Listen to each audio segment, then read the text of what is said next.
biggest day of the European footballing calendar. It is, of course, the UEFA Champions League final. On commentary duty, John Champion and Jim Beglin.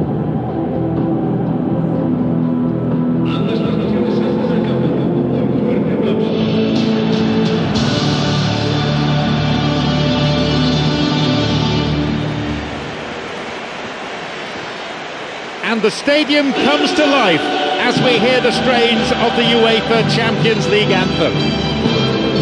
Anything you want to comment on before we start, Jim? Well, John, this could really come down to who finds their rhythm first.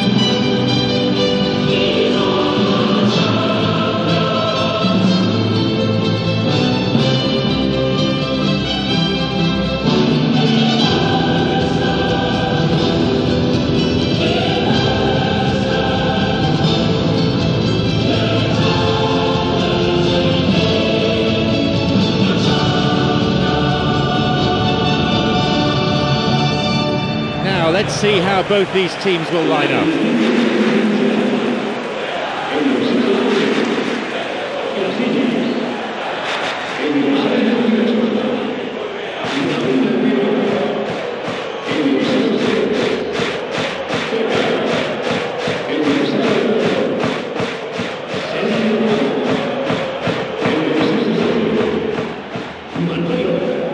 Could turn out to be a big, big goal.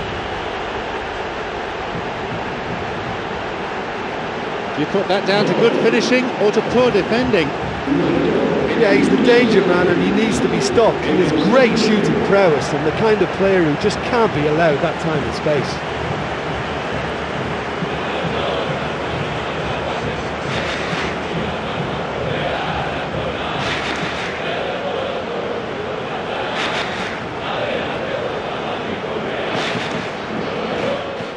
Could that be the goal that guides them to glory? He was allowed far too much space. Yeah, any team will probably score half a dozen like that in any campaign. In front of goal, unmarked, it was a double.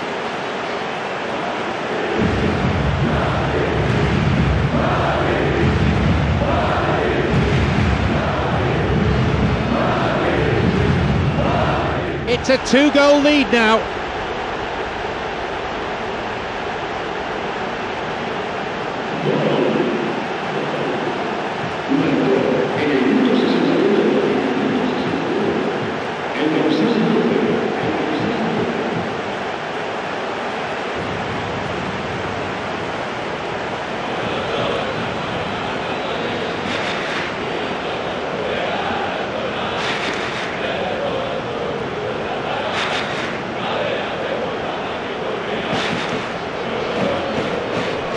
Advantage, and that should be enough.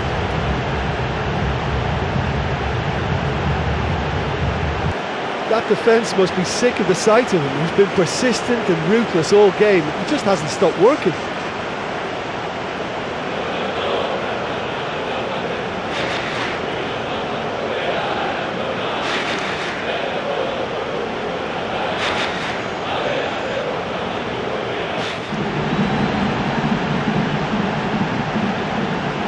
Oh, that was a majestic run and finish, and I think the longer he went on, the whole stadium was desperate for him to put it away.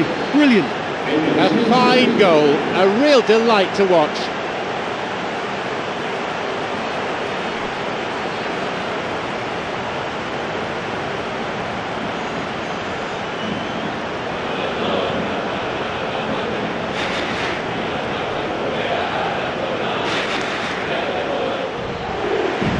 You could arguably say that this is the greatest night in their history. They are the champions of Europe. Celebrations now starting in fine style, and sporting applause for the defeated finalists, which is good to see. A fitting finale to a marvellous tournament. Look, this is what all footballers dream about. I was lucky to play at this level. It's simply the greatest show on the planet. It's been such a tough contest. It's always very difficult in the UEFA Champions League, but finally the crown's theirs. So before we leave the stadium, there's just time for me to say my thanks to Jim for his analysis and to wish you a very good evening.